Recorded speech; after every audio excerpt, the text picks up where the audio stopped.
Hello again, everyone. This is Chapter 5 in Drug Society and Human Behavior, DAAC 1304 Pharmacology, the Actions of Drugs.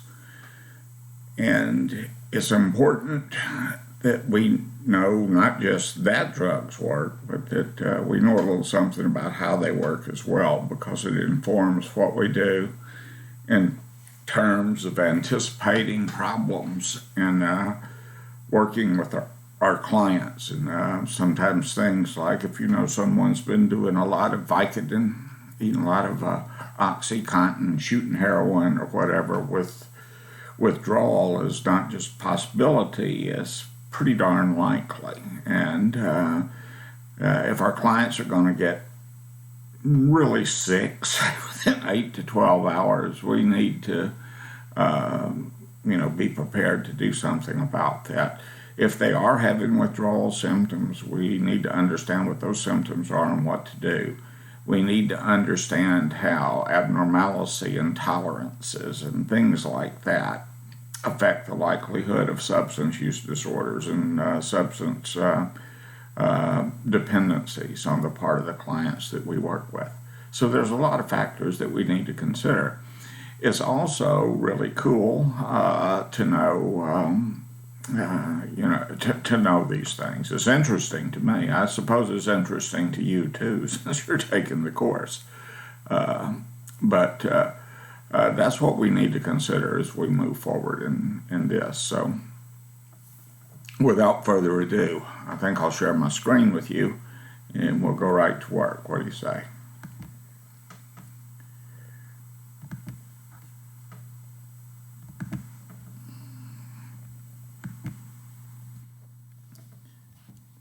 Chapter 5, the actions of drugs, as we talked about.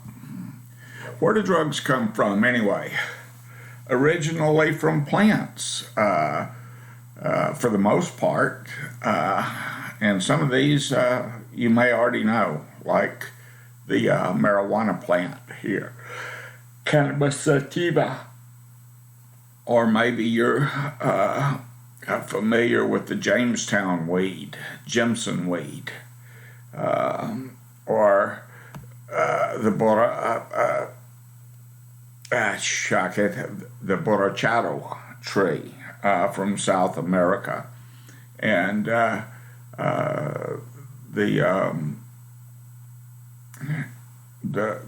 plant from which we get devil's breath. And down here, the magic mushroom that you may find out in any old cow pasture here in Texas, growing in a cow flop, psilocybin. Or the magic mushroom of the Arctic Circle, this pretty one, Amanita muscaria. And over here is we forget sometimes that the poppies is a flower as well, and a very pretty flower. But this is pepper from somniferum, the opium poppies.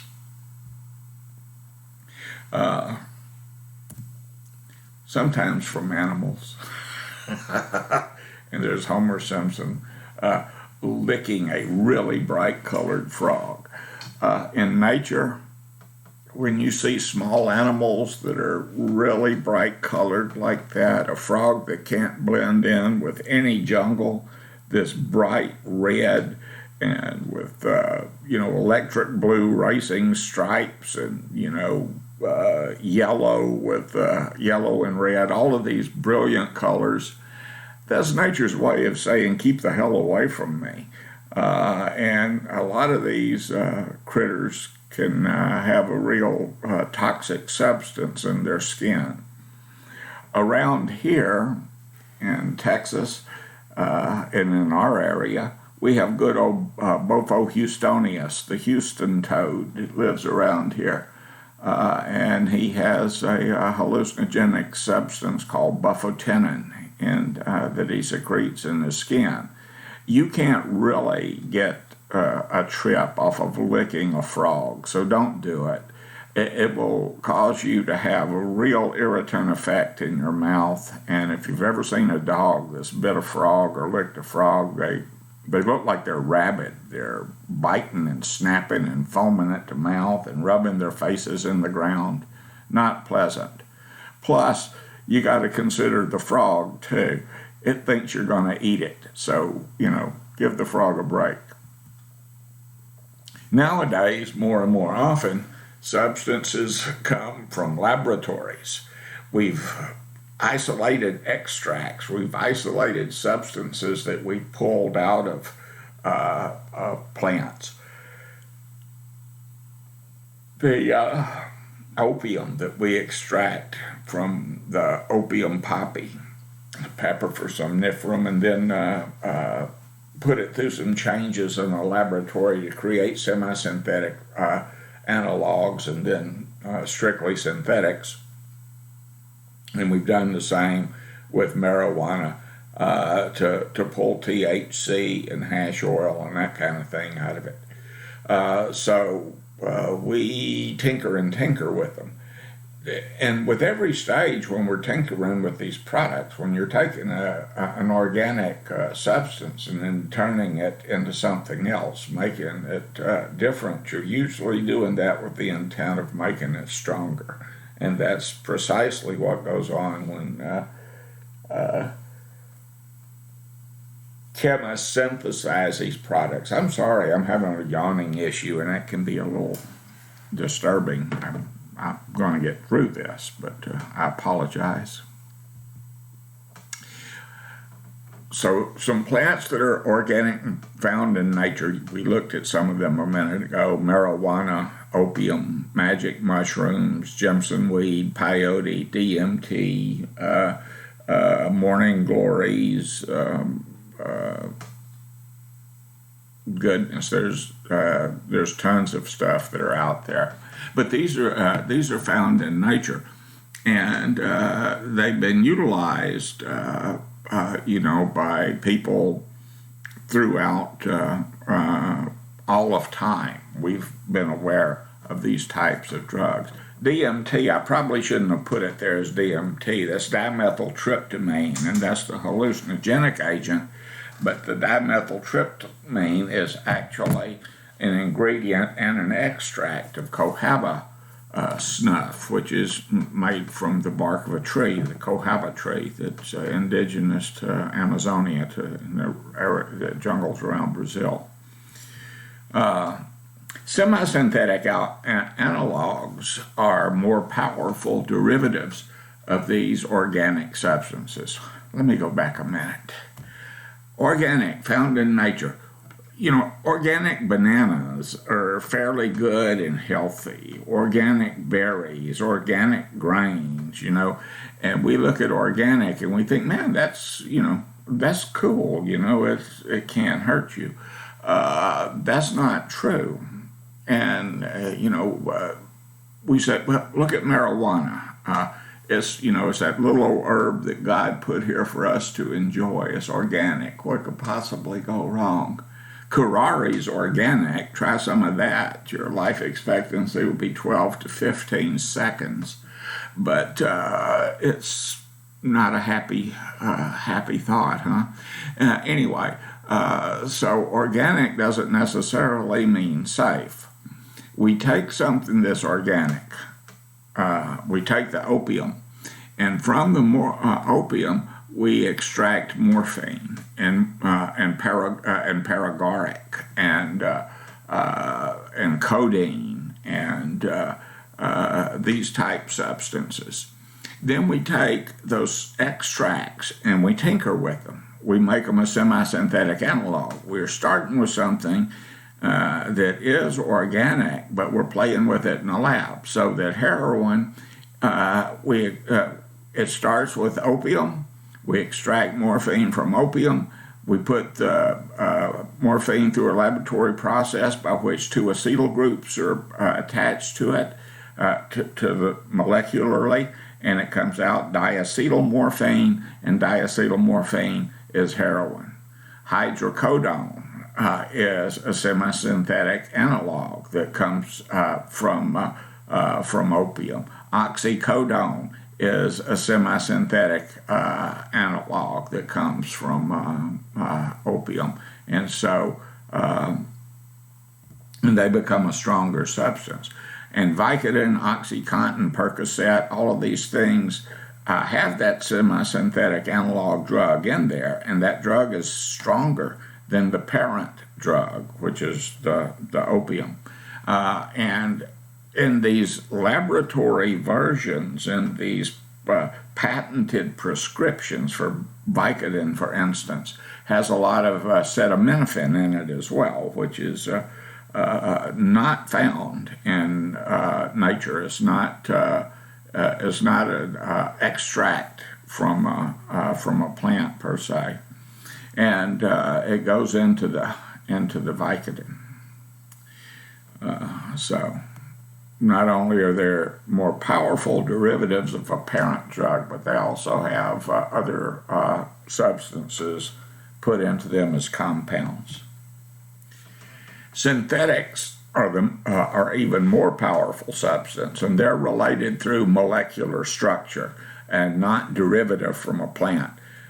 When you are doing fentanyl, carfentanil, Kush, any of the research chems, any of the other synthetic drugs, they don't have a trace of an organic substance in them. They're not extracted from an organic substance. They're not a version of a younger,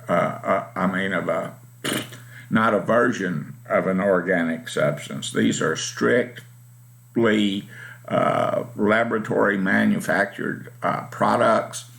They're much, much stronger than organic substances and semi-synthetic analogs. In our last chapter, I talked about how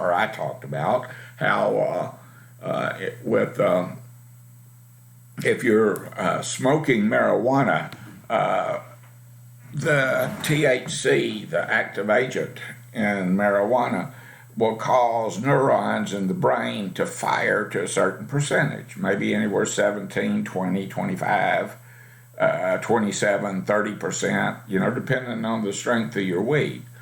And that produces the desired effect, the high that people want to get out of marijuana. If you do Kush, or the so-called synthetic marijuana, it's not a synthetic marijuana. It's a synthetic chemical. It's a cannabinoid like delta-9 THC, but there are tons of cannabinoids out there. And the cannabinoids that you'd find in Kush or 24-karat monkey or whatever it is that you're doing is much stronger than the cannabinoids you'd find in marijuana or even hashish. So you're getting a stronger firing of the neurons. It's affecting the neurons and causing it to fire to 85, 90, 95%. Very, very strong. So that the effects that you're getting from the synthetic is a lot stronger and a lot more dangerous. When we're talking, and we're going to talk a little bit about nomenclature and what we call them and what terms we use for these substances and what those terms really mean and why they're important and stuff like that. And one of the things that I've kind of been on a soapbox about anyway is not calling the synthetic cannabinoids, not referring to them as synthetic marijuana, because it's not synthetic marijuana. It's not marijuana in any sense of the word. It's not marijuana. And it does a whole bunch of different things and a whole bunch of stronger things and a whole bunch of more dangerous things. So it's very erroneous to refer to it as marijuana.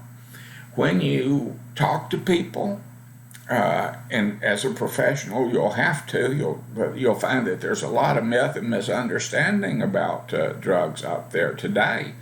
and that people use terms erroneously.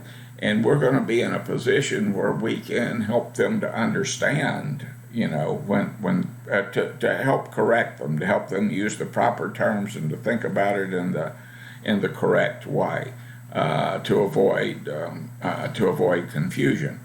People talk about meth and weed and stuff like that as being narcotics. Well, it's not. And narcotics refers to a certain narrow family of drugs, and they're usually opiates. They are opiates. You talk about central nervous system depressants, and they're a very, very wide family, and we'll talk about that here in a little bit. But that wide family of drugs has branches of the family or subdivisions in it, such as barbiturates and benzodiazepines and non-barbiturate sedatives and major tranquilizers, etc. So they're not all the same thing. When you're talking about drugs and talking about nomenclature, there's some important things to understand here as well. Chemical names are basically they're the chemical names. They're derived from rules of organic chemistry. So if I'm talking about a certain substance, I might say this is 3,4-methyl-methdioxyamphetamine, and the chemist will understand the type of substance I'm talking about, etc. There is no brand name for that particular concoction because it's not used for anything in this country.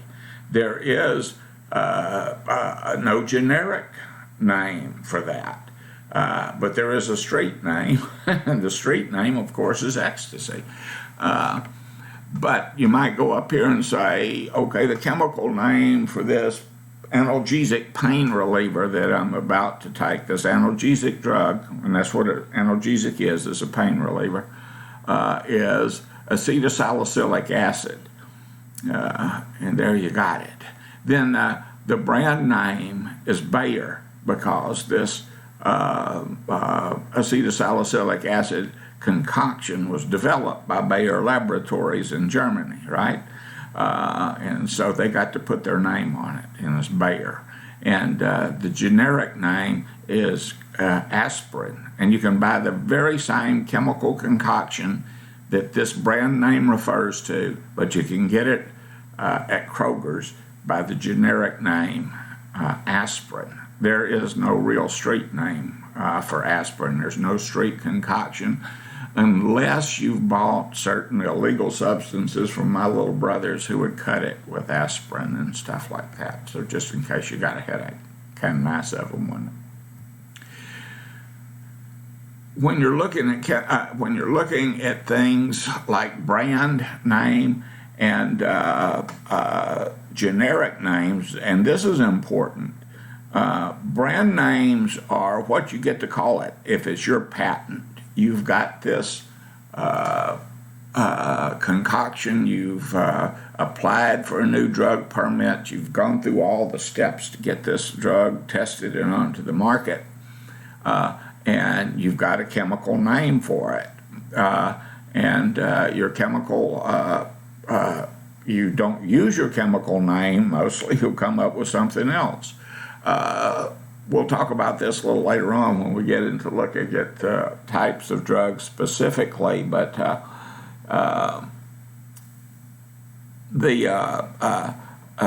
if you have a brand name, such as Valium, I'm trying to think of the company who holds the patent for the brand name Valium, but it's slipping my mind right now. But their Valium is their brand name.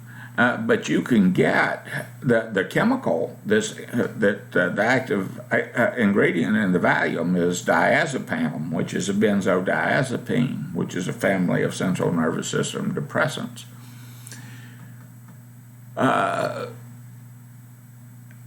and you can buy it as generic diazepam. You can get a prescription for it.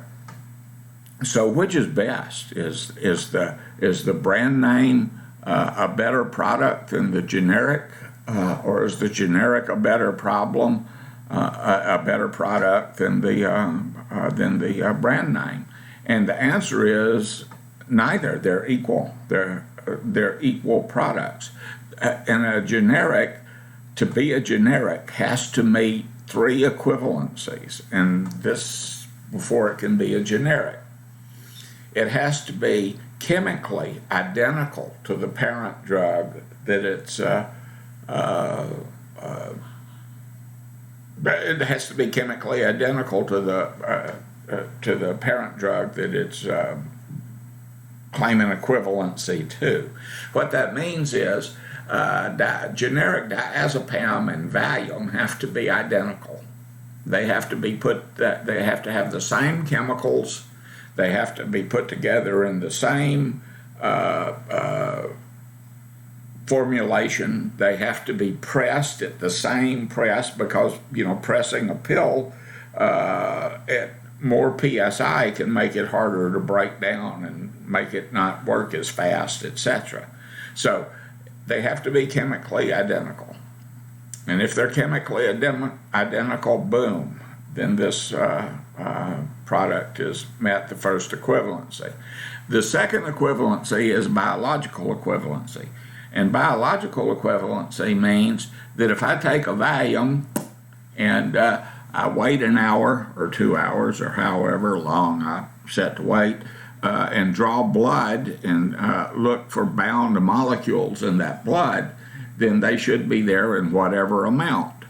Now, if I want to make sure that my chemical identical product is biologically equivalent, I take it and then in an hour, 2 hours, draw the blood, and if the diazepam is there in the same levels that it was with the brand name Valium, then I've met the second equivalency, which is biological equivalency, which means that the active agent is there in the same amount in the bloodstream available for use. And the third equivalency is the clinical equivalency. So if I'm taking the diazepam as an anxiolytic, then it has to work as well as the Valium works as an anxiolytic.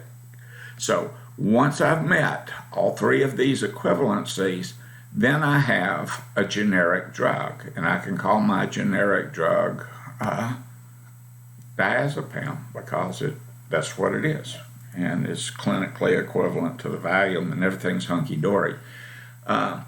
People in America, consumers in America, we like brand names. We do. I mean, we feel like we're getting something better if we do a brand name. But the truth of the matter is, if you're getting a generic, it's at least equal. It's at least equal. That's the least it is. So, generic is good. Categorizing drugs. When we categorize drugs, what's in a name? That which we call a rose by any other name would smell as sweet. Romeo and Juliet. I love that play. You can't tell it by listening to me because I speak a lot of Texan, but I am a lit major, and I have a master's in literature, American literature, but I love Shakespeare as well. So anyway, what's in a name? It depends on who's doing it.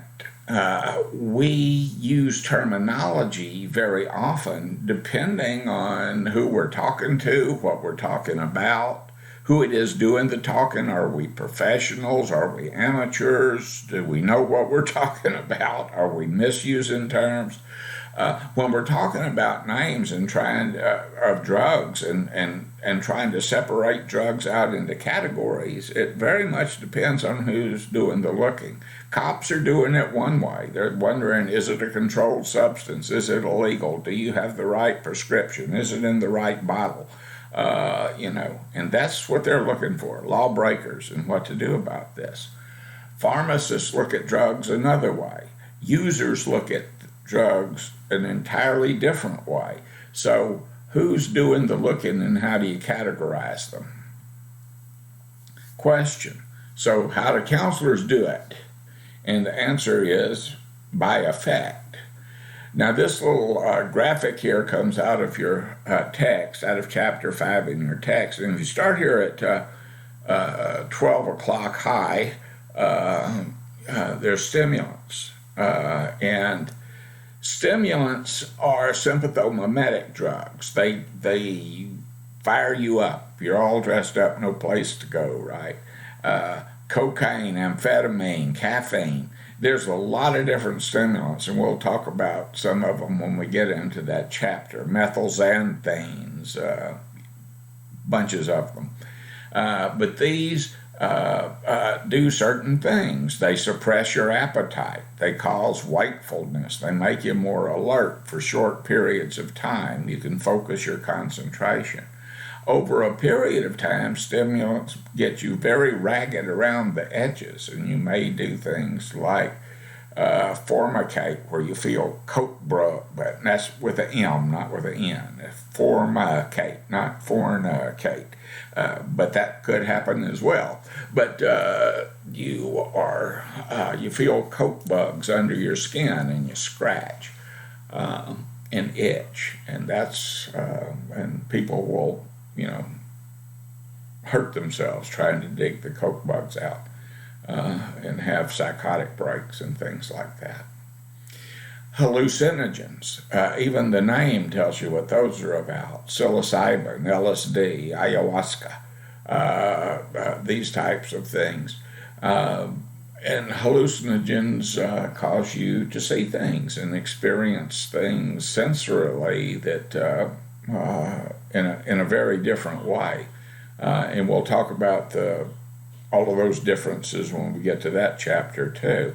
But when I'm talking about people taking hallucinogens, then, or when I'm talking to people who are taking hallucinogens, we kind of get on the same page pretty quickly, and the classification of the drug is, again, one based on effect. Cannabinoids, not so much. Cannabinoids are kind of, when we talk about cannabinoids, most of the time we're thinking about marijuana and hashish, but with the advent of synthetic cannabinoids, the behavioral, psychic consequences, physiological consequences of taking the synthetics are pretty dramatic. But this is also where we get our CBD oils and things like that. Depressants, the CNS depressants I was talking about a while ago, the benzodiazepines with Valium and Xanax and that sort of thing, the barbiturates with phenobarbital, and Seconal and all of the all drugs in there. Other sedatives, but these also include alcohols and hypnotics like sleeping pills and inhalants that people will find in products out in the garage and huff. So this is a huge family of drugs too. The thing they all have in common is depression of the central nervous system, and they create the same type of effects. These are also drugs that people will take in combination with one another, and that is really dangerous when people are mixing things like sleeping pills and whiskey. It's taken out a number of people. Opioids, and that's kind of some of those that are listed there are opioids. Morphine, codeine. Actually, I guess they could argue that they're all opioids, even though heroin and oxycontin oxycodone rather are semi-synthetic analogs. They're tinkered with. Opioids. The difference between an opioid and an opiate is the opioids are natural, and the opiates are not. Psychotherapeutics, Cymbalta, Abilify, Haloperidol, chlordiazepoxide, chlorpromazine. All of those are drugs that you would give to people who are experiencing mental problems, who are having psychosis going on, and it makes them manageable. And they are really kind of major tranquilizers, and maybe should be listed under the depressants. But the effect that they have is to make psychotic people manageable and to manage hallucinations and delusions and psychoses of that nature. Nicotine is over here stuck out like cannabinoids in a category of its own. Nicotine is the active agent that you find in tobacco products, and you can find it in vapes and things like that too. It's really a very dangerous chemical, but it's in the same category of as a stimulant. What it is. Oh. And that stimulant is unique among the stimulants, in as much as you have to really work to overdose on amphetamine or caffeine or methamphetamine or methylphenidate or any of those types of things. But nicotine you can overdose on. Nicotine and cocaine are unique among the stimulants, and that you can run the risk of doing yourself some real harm with those drugs. Drugs harm you, and they also have a payoff for you in the effects that they bring to you. If you're if you ever do are involved in a clinical trial or something, you'll discover that in that trial they give some of the people involved the drug that they are studying, and they give other people involved in that trial a placebo drug. Now, a placebo may be nothing but, sugar and water. Carter's little liver pill, a piece of liver with a candy coat on it. I don't know. But placebos have nonspecific effects. And that's really weird. There was a study that was done some years ago. I don't remember who did it now, which laboratory it was, but there was a research lab that they had the group that got placebos reported a fairly high positive effect. I think it was a pain reliever, and but they said they felt a lot better after having taken this drug that was given to them. But the drug that was given to them was inert. It wasn't a drug. The substance that was given to them had no pain relieving qualities, and but still they reported a decrease in pain. They became more comfortable. And then they were administered in this study, and it was a placebo study now that I think of it, but they were administered naltrexone, which is Narcan. Naloxone is an opioid and antagonist, and it blocks opioids and opiates from having an effect at their receptor site. And when they were administered that, it was like 100% reported their pain came back, that it was, there's reoccurrence of pain. And what this indicates, what the study indicates, is that just the expectation of feeling better was enough to cause them to feel better, because their body, the expectations basically triggered a release of endorphin, and the endorphins bound at the receptor sites and created a sense of well-being and relieved the pain. Amazing, huh? So you get placebo effects from expectations. And sometimes I watched my brothers. I loved them, but really they were kind of, I don't know, and some people who call them scumbags, for being less than honest in their pharmaceutical endeavors. But I've seen them talk people into getting high on stuff that really wouldn't do much for getting you high. So placebo effects and expectations have a lot to do with the experience of drugs and how things work. So if you think strongly enough that this will do something for you, it probably will.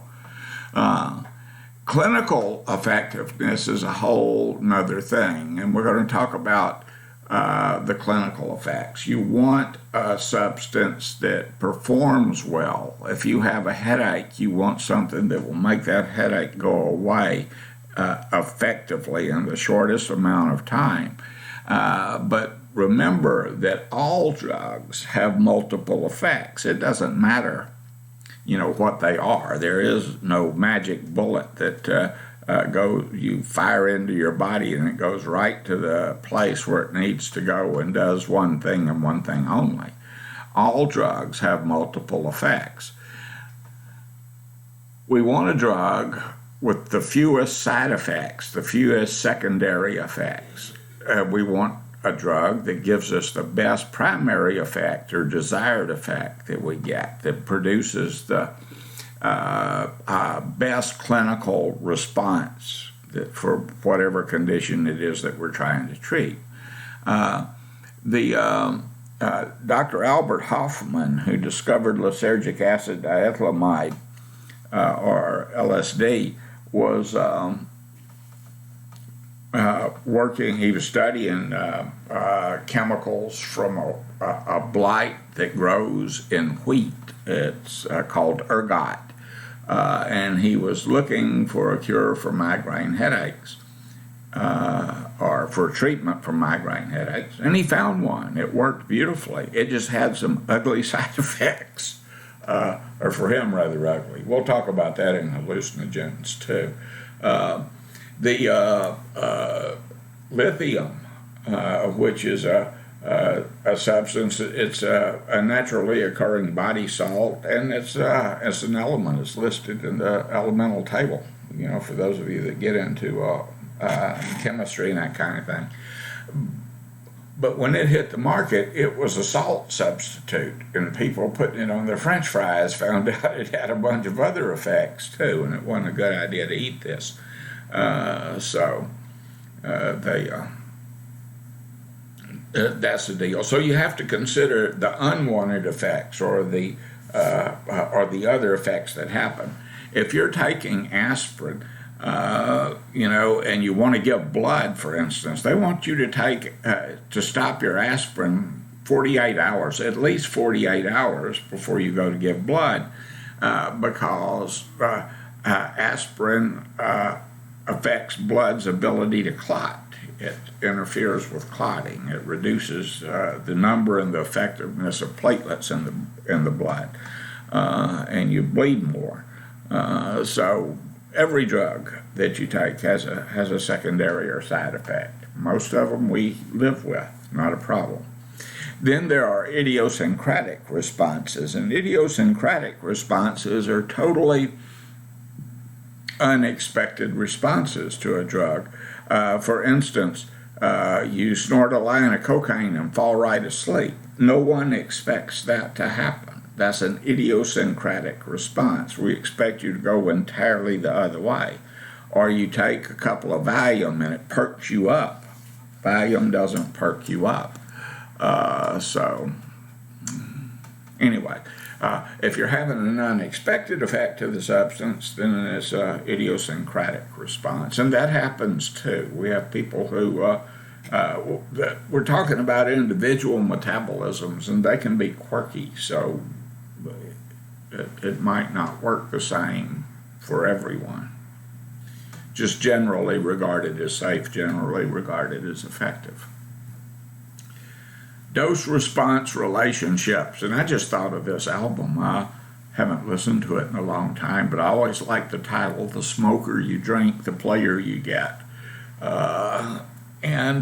As you take higher dosage in shorter periods of time, the player you get.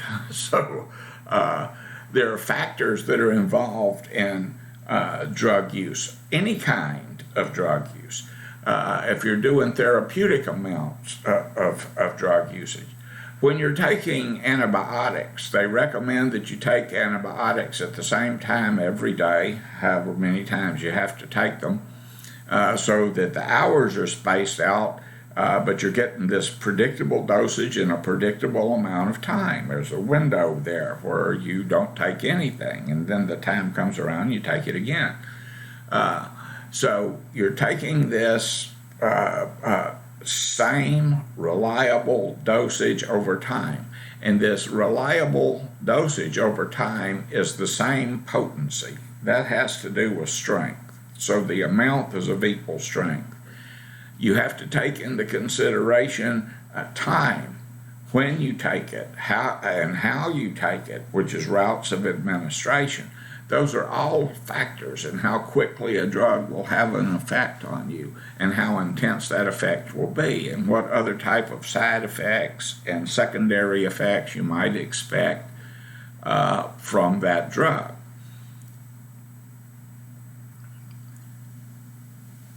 How many hits of experimental serum number 42 do we have to give to our control group of white rats to make them all dance in a meadow?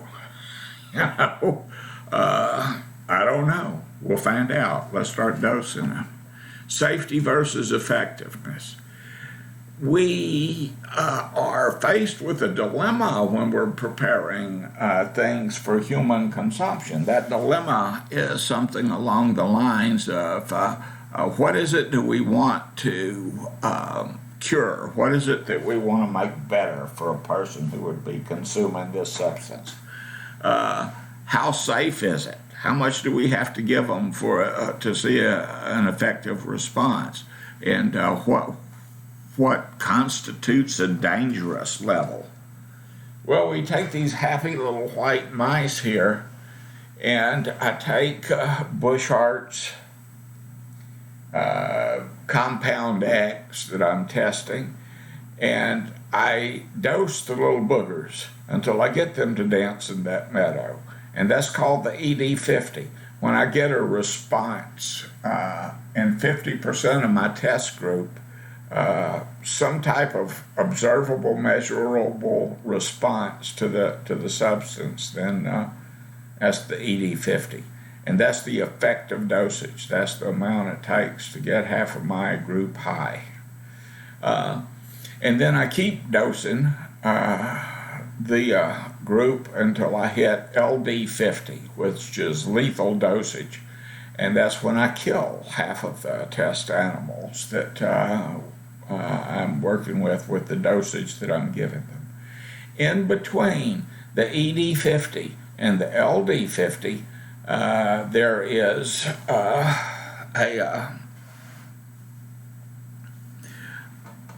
I'm looking. I find this hard to do since I can't see you. Or you can't see me. I can't see you anyway. I've got my ED50. I've got my LD50, and in between is the safety margin.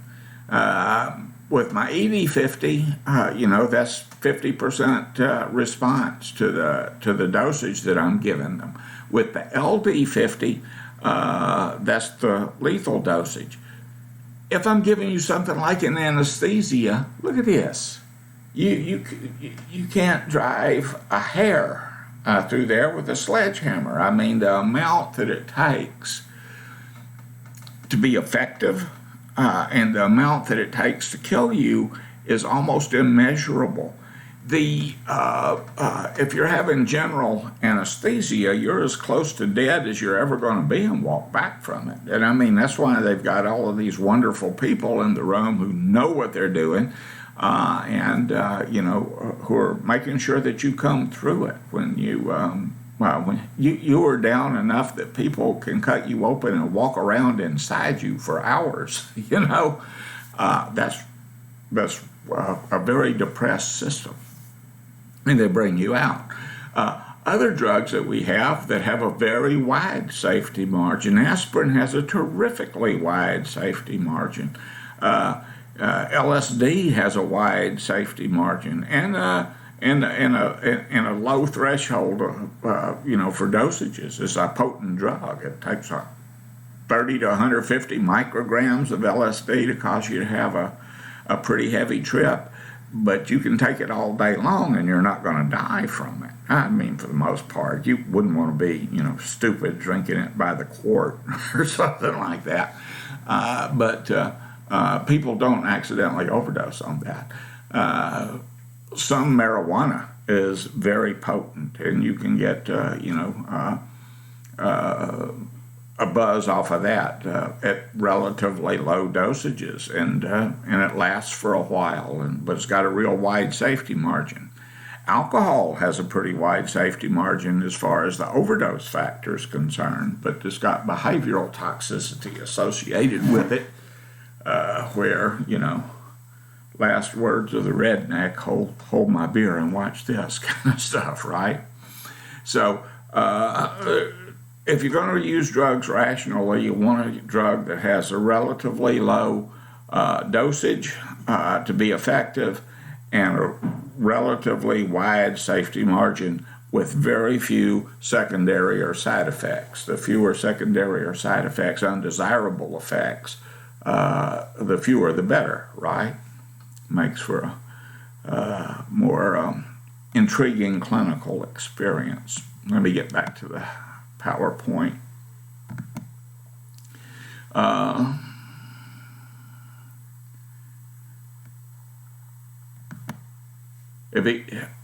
Wow, I didn't just do that, did I? Yes, I did. Uh-oh. That whooping in the living room is my wife watching the Astros. They must have done something cool.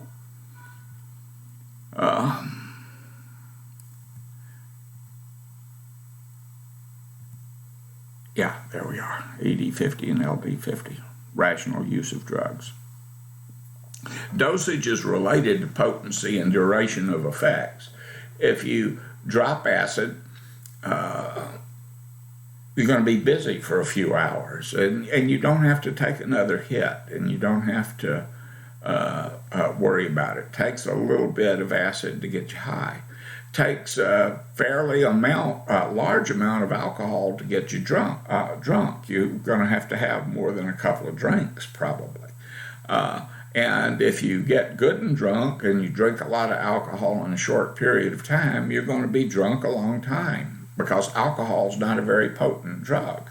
LSD is a potent drug. So you can stay drunk and stay tripping for a while. That's related to the duration, the half-life of the drug, how long it takes your body to metabolize it out, and all of that's related to potency, to the strength of the substance. So, getting it to the brain, when you put this drug, potent or not very potent, into your body, what happens now? It's got to get to the brain and do what? Absolutely right. It's got to alter ongoing neurochemical processes, biological processes that are taking place in the brain already. So how do you get it there? Routes of administration. One of the oldest and most relied upon way of getting a drug into your brain is to eat it.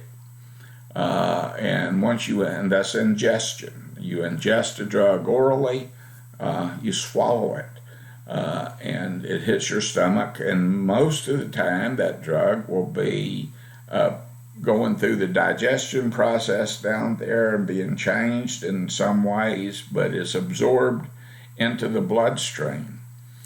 In the case of alcohol, some alcohol is also absorbed parenterally, so that if you get it on you or get it in you, when you take a swig of alcohol, you start absorbing it through your lips, through your gums, through your tongue, the esophagus, everywhere it goes in the body, it's absorbed into tissue because it's both water and lipid soluble, and it can travel about through cellular tissue quite easily, as a matter of fact. It doesn't require any digestion to be absorbed. Some other drugs do require digestion to be absorbed. If you're eating magic mushrooms or Alice B. Toklas cookies, those are marijuana brownies, by the way, those type of things takes a while to be absorbed. It slows things down. Part of your drug can be destroyed by the digestion process and by acid in the stomach, etc. So there's an issue with efficiency on that.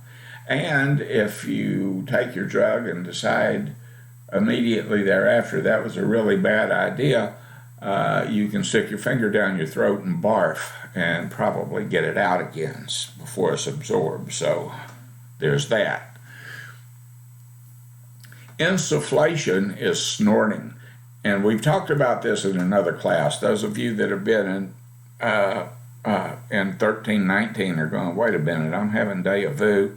Sometimes the information in the classes and in the chapters that we're looking at, they overlap. So if they do, just consider this a reinforcement for you. Insufflation is snorting, and that's getting a solid substance up into the mucous membranes, these wet surfaces of the nose and sinus, where it's absorbed through there. And and it gets into the bloodstream and fires up into the brain, and boom. There's intravenous injection, subcutaneous injection, and intramuscular injection. If you're doing subcutaneous, this is something that was on the street forever and a day, known as skin popping. And it's just sticking the needle under the skin and shooting the drug. You've had that kind of thing done if you've ever done a TB test. They just do a little skin pop and see if there's a reaction there where it took place. And subcutaneous is shooting under the skin. And for some types of drugs, that's perfectly fine. For drugs of abuse, heroin addicts once upon a time might fool around with skin popping before they ever got serious about it and went, to IV. But generally speaking, if a person's going to be injecting drugs today, they're going to go ahead and go, big casino and just do the IV injection. There are positives and negatives about this. The positive is you get a very controlled dosage. And if you have a purity especially of a pharmaceutical grade substance, if you can ensure purity there, then you can control that dosage, right down to the micrograms, and it's easy to do that.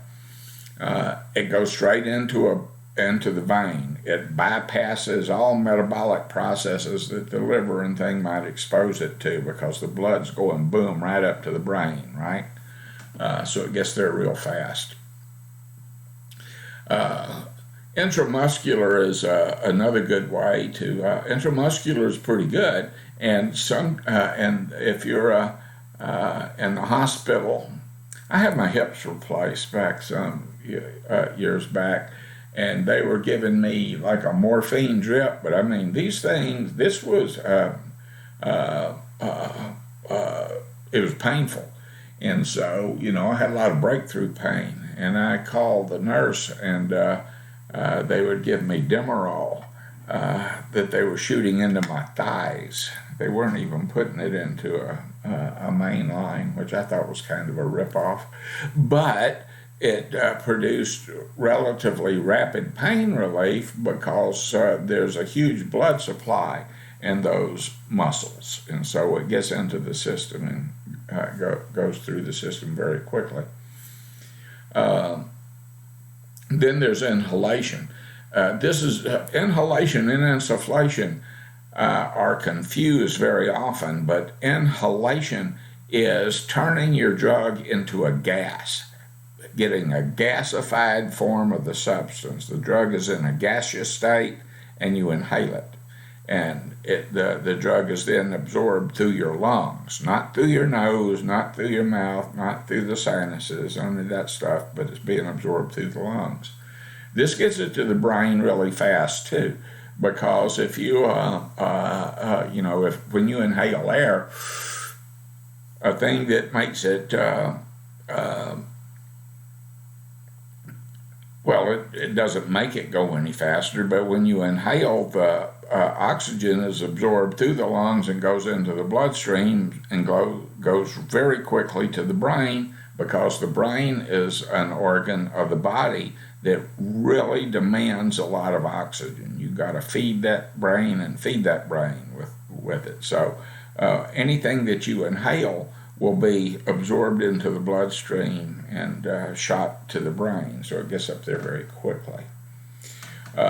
Parenteral absorption is absorbed through the skin, and we use it in a lot of ways. You can get patches that you put on your skin, fentanyl patches, for instance. My youngest brother died of cancer in 2007 or so, and he was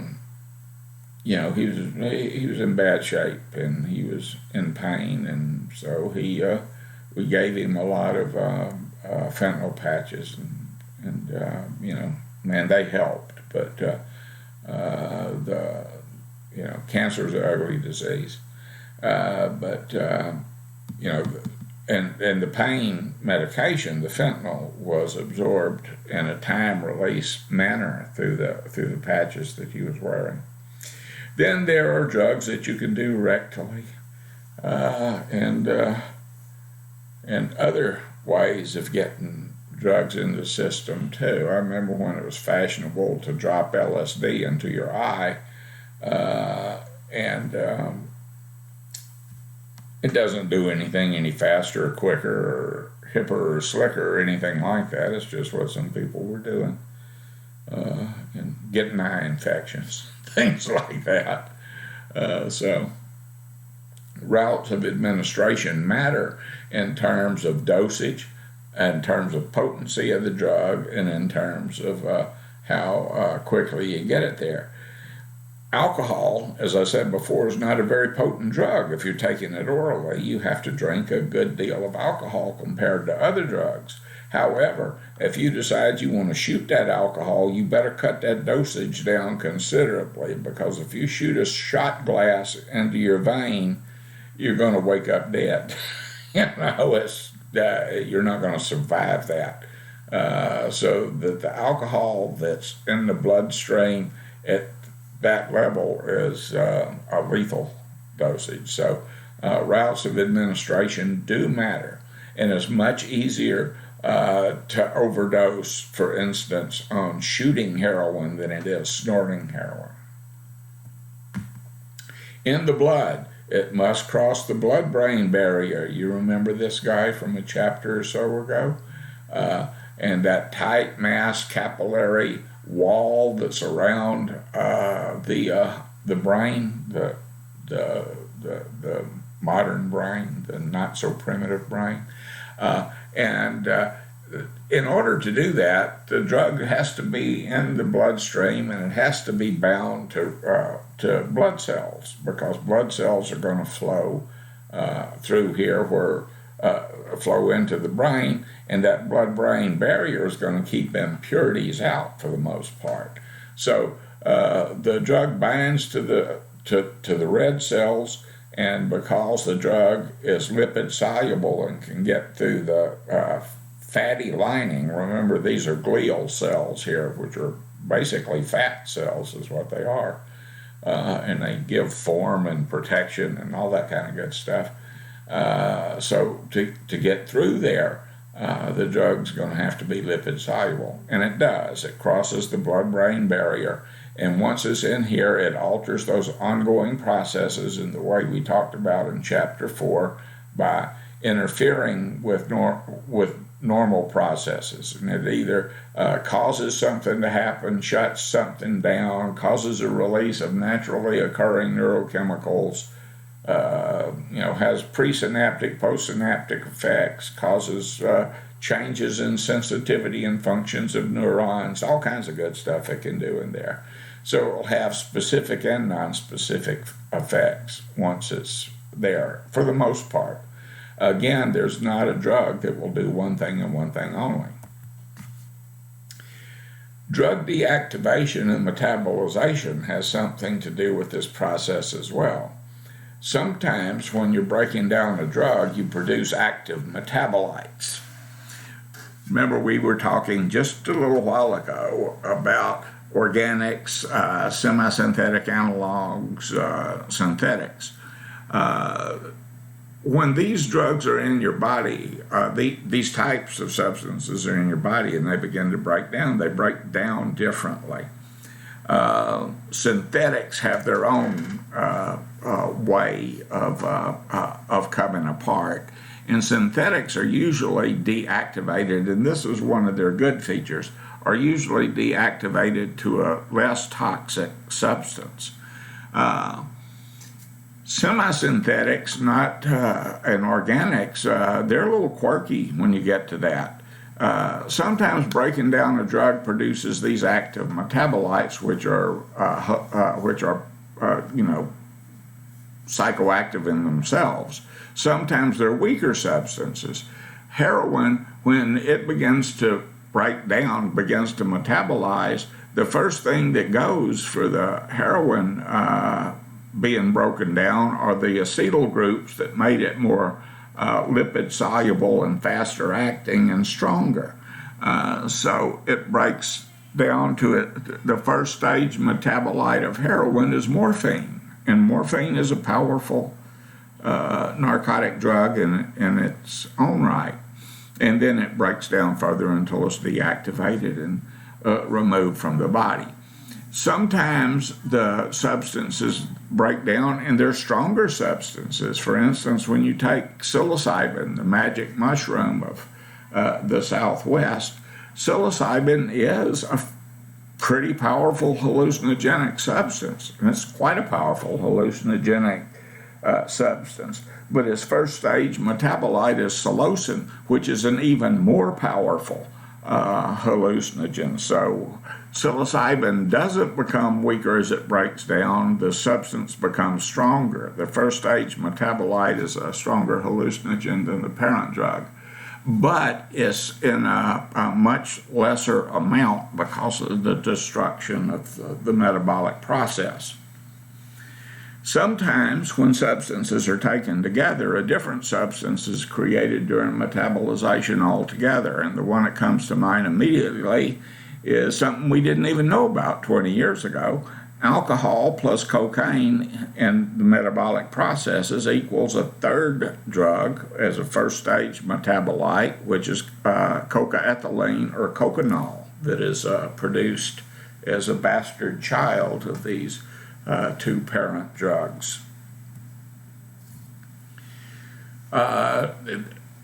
When you're exposing your body to drugs over time, there's also pharmacokinetic and behavior tolerances, as well as other abnormal tolerances that indicate that there may be a problem. This young man looks like he's having a tough time negotiating a straight line, and he's got two policemen sitting there watching him with like, uh-oh, buddy, looks on their face. When a rate of metabolism is increased because you are exposing your body to high doses of a substance over time, pharmacokinetic tolerance is developed. And pharmacokinetic tolerance is drug disposition tolerance, where the cytochrome P450 breaks down the substance at a faster rate than you would expect. The first time that you smoked a cigarette, took a pill, drank a glass of wine or a shot of whiskey or a beer, you ambushed your system. The first time you did that, the system didn't see it coming, and it was like, holy shit, what are you doing to me? It tried to compensate, tried to do its job to detoxify this substance, get it out of you as quickly as possible. If you're doing the second time, it's not so surprised. The third time, the system's beginning to say, okay, buddy, I'm ready for you. And cytochrome P450 is cranking out those enzymes that will break down the substance. And so this is why you build a tolerance, because the body begins to be ready for it. That's the pharmacokinetic tolerance, and it's the drug disposition tolerance. Then there's behavioral tolerance, and behavioral tolerance is different.